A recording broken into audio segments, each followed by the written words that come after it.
Reels খুললেই অনেক রকমের কোল্ড কফি বানাতে দেখেছি।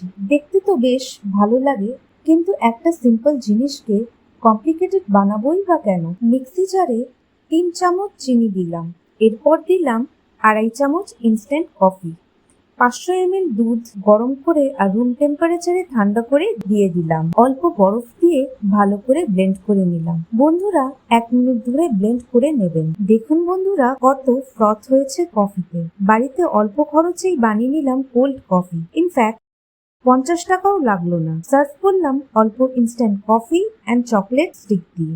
এক্সট্রা কফিতে কয়েকটা ওরিও বিস্কিট দিয়ে দিলাম, অল্প বরফ দিয়ে আবার ব্লেন্ড করে ফেললাম। এই যে বন্ধুরা, রেডি হয়ে গেল আজকের দুটো recipe, cold coffee and child Oreo drink. Reel পছন্দ আসলে লাইক, শেয়ার অ্যান্ড সাবস্ক্রাইব করে দেবেন। আর এই গরমে গরম গরম চা না খেয়ে এইটা খেলে খুবই রেহাই পাওয়া যায়।